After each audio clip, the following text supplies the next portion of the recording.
반갑습니다. 성도 여러분, 앞뒤 좌우로 인사하겠습니다. 사랑하고 축복합니다.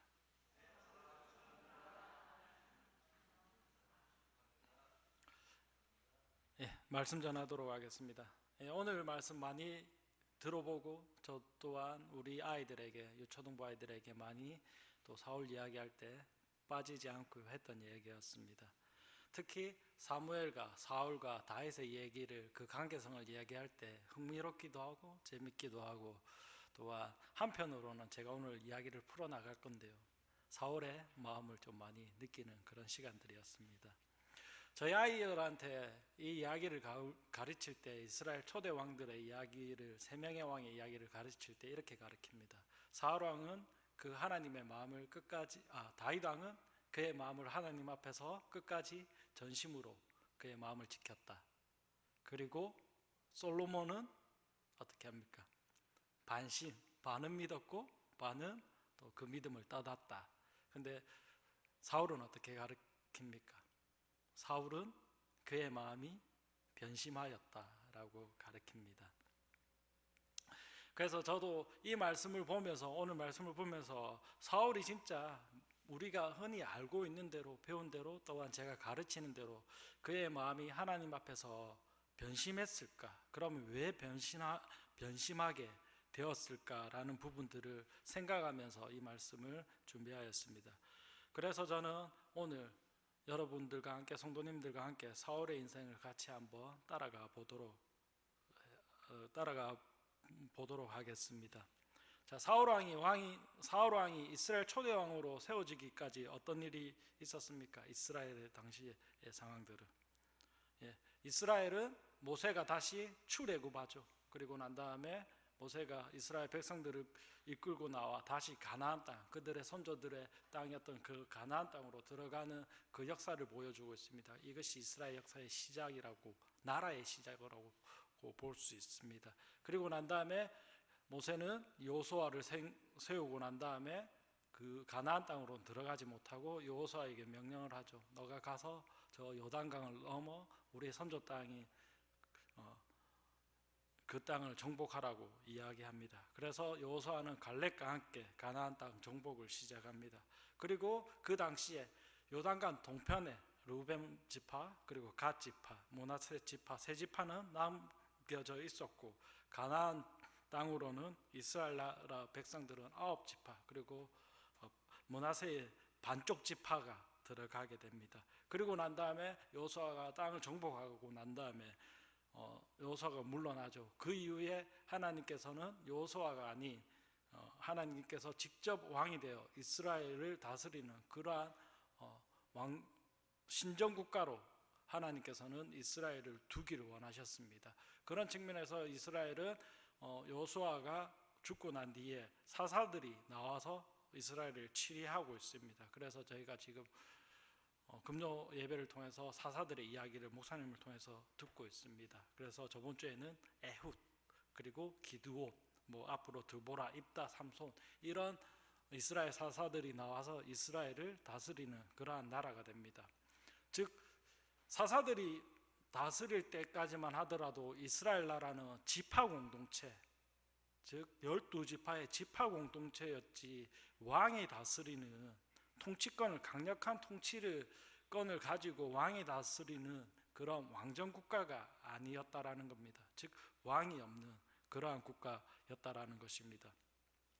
이는 제가 앞서 말한 대로 모세를 통하여서 하나님께서 가나안 땅에서 그들을 살게 하시고 이스라엘 백성을 살게 하시고, 그리고 그 하나님의 땅에서 직접적인 하나님의 통치를 내가 가나안 땅에서 이루어 가겠다라고, 즉 이스라엘 백성의 주인은 왕이 아니라, 인간 왕이 아니라 하나님 자신이 되겠다라는 그 선포를 하고 있었던 것입니다. 그러나 이 지파 공동체는 시간이 지나가고 그 결속력을 점점점, 그 힘을 점점점 잃어가고 있습니다. 그리고 지파 공동체로 살아가다 보니까 그 가나안 땅이 지정학적으로도 중요한 요소이다 보니까, 중요한 장소이다 보니까 외부 세력이 끊임없이 침략하게 됩니다. 그래서 외부 세력과 끊임없이 전쟁을 해야 되고, 또한 사사시대 말기에는 극심한 영적인 타락을 또 경험하게 됩니다. 미가의 사건, 베냐민 지파 그런 사건들이 있었죠. 레위인의 그런 불미스러운 사건이 있었습니다. 그러면서 베냐민 지파가 멸절되고 그 지파 공동체에 그로 인한 그 나라 자체가 존폐의 위기에 빠졌다고 볼 수 있습니다. 그래서 이 사사시대 말기를 모두 성경학자들이 그리고 성경학자들이 이렇게 표현하고 있습니다. 성경을 쓴 기자는 사사기 17장 6절을 통해서 21장 25절을 통해서 이렇게 표현하고 있습니다. 어떻게 표현하고 있습니까? 사사시대의 말기를. 그때에 이스라엘 누가 없었으므로, 왕이 없었으므로, 그리고 그래서 백성들은 자신의 생각대로 소견대로 행했다라고 이야기하고 있습니다.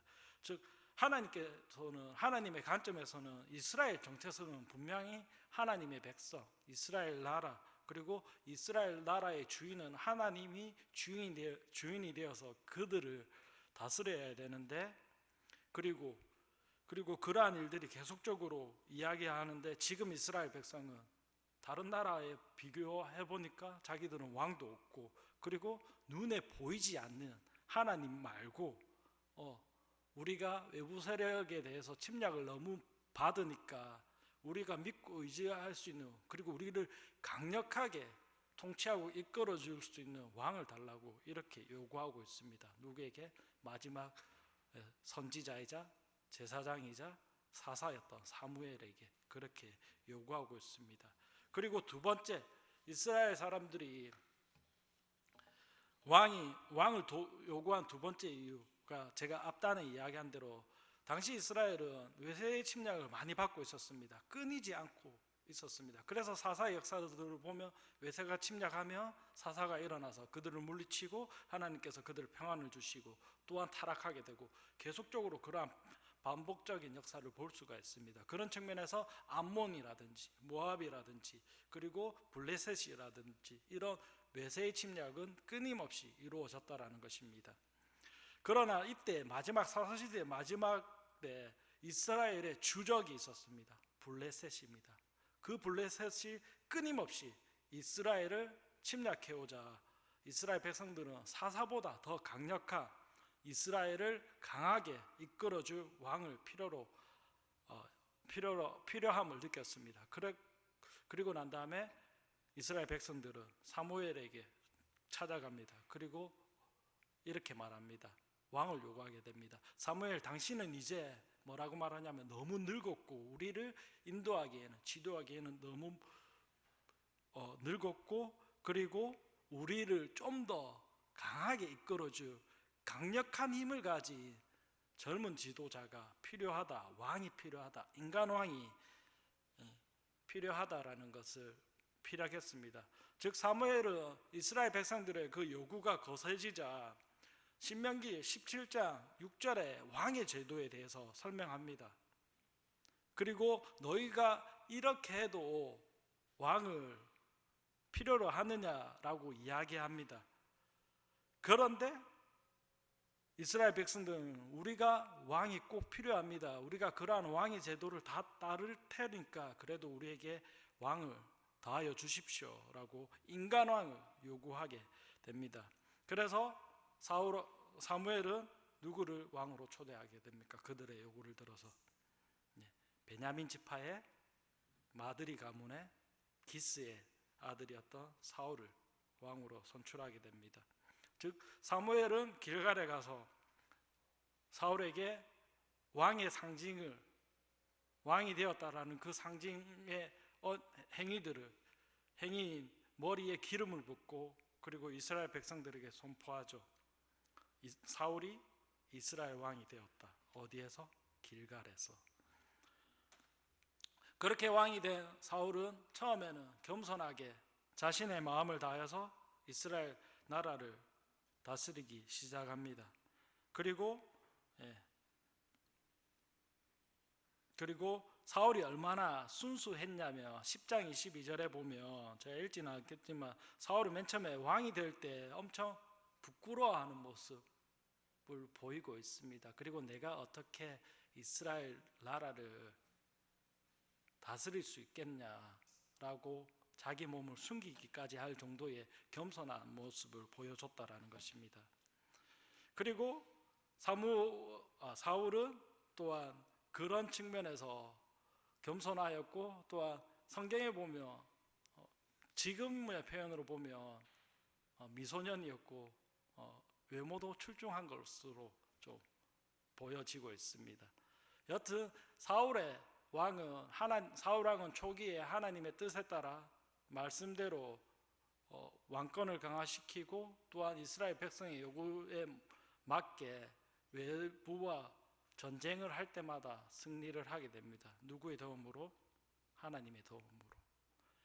그리고 난 다음에 그러한 모습들을 보고 난 다음에 11장 암몬과의 전쟁을 승리로 이끌고 12장에서 사무엘이 그러한 사울의 모습을 보고 소위 말해서 물러나게 되죠. 그리고 은퇴를 하게 됩니다, 사무엘은. 그래서 12장 23절에 사무엘은 이 유명한 말을 하죠. 나는 너희를 위하여, 이스라엘을 위하여 기도하기 쉬는 죄를 범하지 않겠다라는 그 말씀을 하고 완전히 사울에게 나라를 맡기며 사무엘이 물러나는 그런 모습들을 보여주고 있습니다. 즉 사무엘은 이제는 사울 왕이 안정적으로 이스라엘을 다스리고 있으니까 내가 물러나게도 되겠다라는 생각을 한 것으로 보입니다. 그리고 또다시 통치 2년차 때 블레셋, 오늘 말씀에서 블레셋 주적이었던 블레셋이 쳐들어오게 됩니다. 사울의 입장에서는 지난 2년 동안 나라도 잘 다스렸고 암몬과의 전쟁에서도 승리하였고 자신감이 있었을 겁니다. 즉 여러분들도, 저는 잘 모르겠는데 성도 여러분들도 같은 일을 계속적으로 반복적으로 하면 1년 2년 되면 그 일에 좀 자신감이 붙게 되잖아요. 그런 측면에서 늘 하나님께서 함께 해왔고 하나님께서 늘 오른손이 되어서 사울을 지켜와 주었던 그 하나님이 이번에도 함께 하실 거라는 그 확신이 있었기 때문에 사울은 자신감이 있었던 것 같습니다. 그런 측면에서 오늘 전쟁이 시작됩니다. 발단은 어떻게 되냐면 전쟁의 발단은 오늘 13장 3절에 읽었지만 요나단이 그 당시 게바에 있는 블레셋 수비대를 먼저 성공하게 됩니다. 우리가 오해하고 있습니다. 이스라엘 먼저 성공했잖아. 근데 이스라엘이 게바에 있던 블레셋 수비대를 먼저 성공한 것이 아니라 이스라엘 게바 땅에 블레셋 군의 군의 중요 시설 주둔지가 게바에 계속적으로 남아 있었다라는 겁니다. 즉 이스라엘 땅이라는 그 땅에 블레셋의 군대들이 불법으로 점거하고 있었습니다. 그런 측면에서 요나단은 그 블레셋 수비대를 내보낼 필요가 있었습니다. 그런 측면에서 먼저 치게 됩니다. 그러니까 전쟁을 누가 유발했습니까? 블레셋이 유발했죠. 자기 군사들을 안 물렸죠. 그래서 블레셋은 이것을 빌미 삼아 전쟁을 시작하게 됩니다. 그리고 응전하게 됩니다. 그래서 전쟁이 시작하게 됩니다. 그래서 블레셋은 오늘 성경에 벳아웬 지역에 나팔을 불고 그들의 진을 치고 전쟁에 참여하게 됩니다. 그리고 이스라엘은 어디에? 길갈에 진을 치게 됩니다. 오늘 성경을 보면 다시 보겠습니다. 이스라엘 군사는 1000명, 그리고 수비대 쳤던 그 숫자까지 토탈하면 3000명입니다. 그런데 블레셋의 군대는 어떻습니까? 이스라엘과 비교가 되지 않을 만큼, 그리고 해변의 모래와 같이 그의 군사들이 너무 많더라. 인간적인 눈으로 보면 절대로 이길 수 없는, 승리할 수 없는, 이스라엘이 승리할 수 없는 그런 조건의 상황입니다. 그렇기 때문에 사울은 아마 그러한 상황임에도 불구하고 사울 왕은 늘 하나님께서 자신과 함께 해주셨던 그 하나님께서 이번에도 어떻게든 해줄 것이다 라는 그러한 막연한 기대감과 또한 그런 것들을 경험했던 것으로 재경험되어졌을 것입니다. 이 상황들이 우리가 불리해도 이길 수 있어. 왜냐하면 하나님께서 지금까지 나와 우리 이스라엘과 함께 했기 때문에 이번에도 어렵지 않을 거야 라고 그런 마음이 들었던 것 같습니다. 그래서 사울은 자신을 왕으로 뽑았고 영적인 고향과 같은 그곳에 길갈이라는 지역에 진을 치게 됩니다. 이 의미는 사울이 가장 자신 있게 자신답게 힘을 얻고 싸울 수 있는 지역이 사울의 영적인 고향, 영적인 배경이 되는 곳이 바로 길갈이었기 때문에 이곳에 있으면 하나님께서 나에게 분명하게 하나님은 나에게 임재해 주시고 함께 해 주신다라는 그러한 믿음이 있었을 겁니다. 그렇기 때문에 사울은 자신이 가장 잘 알고 있고 편했고 익숙한 그 지역의 길갈, 그리고 하나님의 영적인 임재를 여러 번 경험했던 그 길갈에서 진을 치고 또 이번에도 역시 하나님께서 나를 도와주실 거라는 그러한 생각들을 하였을 것 같습니다. 이에 반해서 블레셋 군사들은 5절에 보면 병거가 3만 전차조, 그리고 마병이 6천. 제가 앞서 말한 대로 백성은, 군사들은 해변에 모래같이 많더라 라고 표현하고 있습니다. 근데 사울이 보니까 7절에 보니까 이스라엘 백성은 길갈에 있고 그 길갈에 있었음에도 불구하고 어떻게 표현됩니까? 이스라엘 백성들은 떨고 있습니다. 저라도 그럴 것 같아요. 3,000명 앞에 그냥 어림잡아 3만 명 10대 1 이길 수 있을까? 라는 인간적인 생각이 들죠. 그러니까 그들이 떨고 있죠. 여튼 전쟁이 시작되었습니다. 이제 전쟁이 시작되었습니다. 그리고 사울은 사무엘에게 파바를 띄웠겠죠. 전쟁이 났다고 전령을 띄웠겠죠. 그리고 왜 띄웠습니까? 지금까지 전쟁은 번제와 희생제물을 드리고 난 다음에, 즉 하나님께 제사를 드리고 난 다음에 전쟁을 치러 왔기 때문에, 그리고 그 하나님께 제사를 드리는 그 권한은 사울에게 없었기 때문에, 왜? 하나님께서 제사장인 사무엘에게만 하나님의 권한, 예배를 드릴 수 있는 그 제사를 드릴 수 있는 권한을 주었기 때문에, 즉 하나님의 신호 없이, 하나님의 시작 없이 이 전쟁을 시작할 수가 없었던 겁니다. 그래서 사울은 빨리 사무엘에게 와달라고, 길갈로 와달라고 파병을 보냈을 겁니다.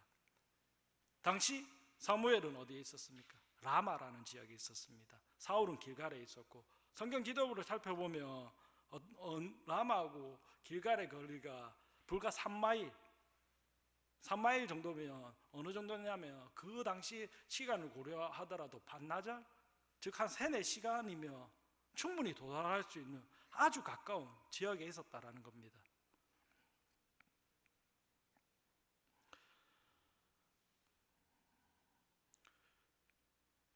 그런데 그 3시간 거리에 있는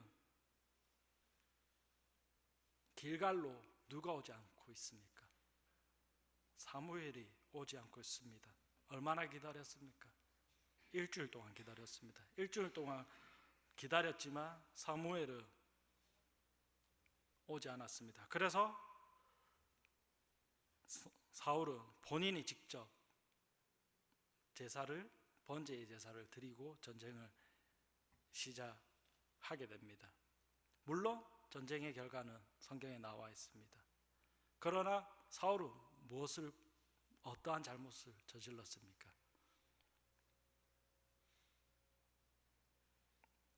사울은 지금 본인의 주권이 아닌, 영역이 아닌, 역할이 아닌 제사를 지냄으로 인해서 하나님의 영역, 하나님의 주권, 하나님의 예정과 섭리를 불순종하고 있다는 것입니다.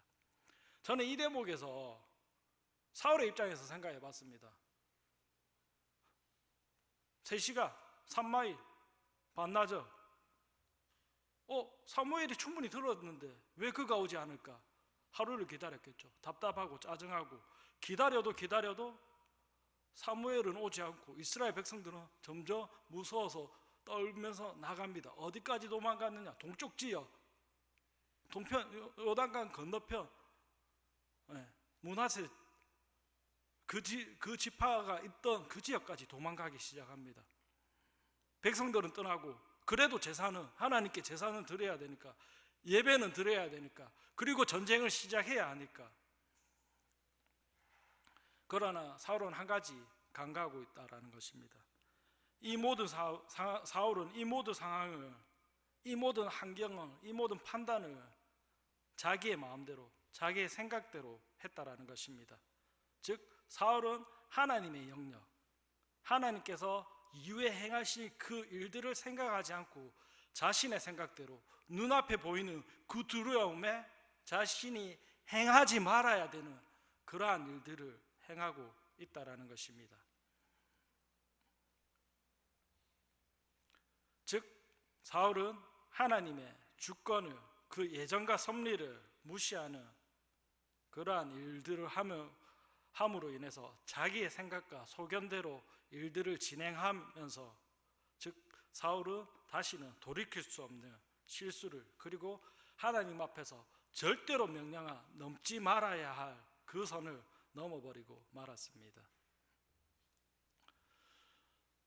성도님 여러분, 오대교회 성도 여러분 어떻습니까?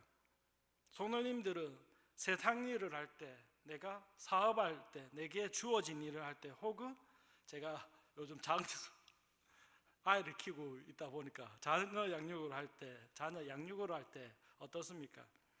나의 생각만으로 하고 있지 않습니까? 나의 생각대로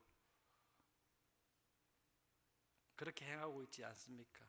아니면 우리가 우리의 일들을, 나의 사업, 세상 일, 그리고 하나님의 일, 교회 일, 그리고 자녀를 키우는 모든 일들을 나의 영역으로 하고 있는지, 아니면 하나님의 영역을 두고 행하고 있는지, 그거를 저는 묻고 있습니다. 어떻게 행하고 있습니까? 특히 이럴 때 있지 않습니까? 내가 기도를 했는데 내가 당장 해결해야 될 문제가, 당장 해결해야 할 사업이 있는데 하나님께서 응답하지 않아요. 제 기도에 어떤 대답도 하지 않는 것 같아요. 그럴 때 우리가 제 선생님의 말대로 잠잠하게 진짜 몇 시간이고 며칠이고 하나님 앞에서 실험하는 기도를 하고 있는지, 아니면 그냥 내 생각대로, 내 소견대로 응답이 없으니까 빨리 이 일을 처리해야 되니까 내 의견대로, 생각대로, 즉 이스라엘이 왕이 없었던 그 시절 자기의 생각과 소견대로 행했던 것처럼 우리도, 저도, 성도 여러분도 그렇게 행하고 있지 않은지 한번 살펴보자라는 것입니다. 그런 측면에서 다시 성경을 보면 전쟁의 결과는 인간적으로 보면 질 것 같았지만, 전쟁의 결과 14장에 보면 요단을 하나님께서 요나단을 통해서, 눈부신 한량을 통해서 이스라엘이 승리하게 됩니다. 즉 이 대목에서 저는 전쟁은 하나님께 속해 있지 인간의 영역이 아니다라는 그 사실을 다시 한번 배우게 됩니다. 즉 하나님께서 승리가 필요한 전쟁이라면 하나님께서는 반드시 그렇게 행하신다라는 그 사실을 우리가 믿어야 된다라는 것입니다. 즉 사울은 전쟁의 주인이신, 그리고 역사의 주신이신 하나님의 그 영역을 배제해 버렸다라는 것입니다. 그러나 우리는 그 하나님께 속해 있다라는, 우리의 삶이, 우리의 예정이, 우리의 앞으로의 인생이 하나님께 속해 있다라는 그 사실을 분명히 알고 있어야 한다라는 것입니다. 즉 사울은 그러한 자신의 생각, 자신의 소견으로 인해서 불순종을 하고 있습니다. 오롯이 자신의 삶과 자신의 소견대로 빠져있는 왕의 모습을 볼 수 있습니다. 10절 이후로 한번 보겠습니다. 번제를 마치자마자, 그리고 전쟁이 시작하자마자 어떻게 됩니까? 사무엘이 옵니다. 하나님의 테스트일 수 있겠다라는 생각이 들었습니다.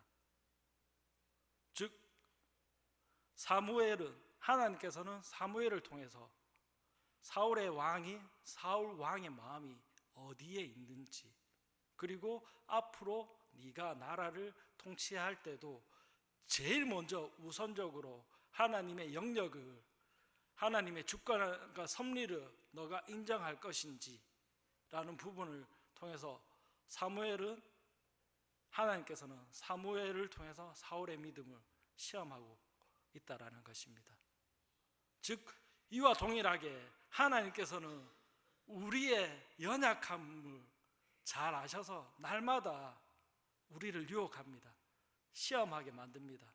너가 하나님의 주권을, 그 영역을, 예정의 섭리를, 나의 영역을 지금 인정하고 있느냐, 그리고 내 영역이 너에게 닿을 때까지 기도하고 있느냐, 소통하고 있느냐, 나에게 부르짖고 있느냐라고 물어오고 있습니다. 결국 사울은 자신의 그 불순종의 결과로, 하나님의 영역을 침범한 결과로 사무엘에게 심한 꾸지람을 듣게 됩니다. 그리고 사무엘은 사울 왕에게 왕의 나라가 길지 않을 것이다, 그리고 그 왕위가 반드시 넘어가게 될 것이다 라는 예언하게 됩니다. 그리고 그 예언대로 이루어짐을 우리는 성경을 통해서 알 수 있습니다. 물론 저는 이 말씀을 보면서 혹시 사무엘이 사울을 마음에 들지 않았을까라는 생각이 좀 들었습니다. 그리고 사무엘 입장에서는 그래도 나의 영향력이 좀 있는데 사울이 나를 너무 배제하지 않나 라는 그런 생각도 좀 했을 것 같습니다. 그러나 무엇보다 사무엘은 그 테스트를 통해서 사울 왕의 마음의 진심과 본심을 알았다라는 것입니다. 알게 되었다라는 것입니다. 그렇기 때문에 하나님께서는 사무엘을 통해서 여호와의 마음에 합한 자 다윗을 다시 왕으로 선출하게 됩니다. 저 말씀을 정리하도록 하겠습니다. 이 말씀을 준비하면서 저도 그런 생각이 들었습니다. 저도 목회를 하고 있지만, 사역을 하고 있지만, 내가 하나님 앞에서 하나님 말씀을 듣지 않고 순종하지 않고 하나님 말씀을 제대로 전하지 않고 내 생각대로, 내 소견대로 하나님의 영역을 넘나들면서 그렇게 목회를 한다면, 사역을 한다면 하나님께서는 굳이 저를 목회자로, 사역자로, 하나님의 말씀을 전하는 자로 세우실 필요 없다라는 것을 배우게 됩니다. 즉 하나님의 마음에 더욱 합한 자를 하나님께서는 분명히 세울 것입니다.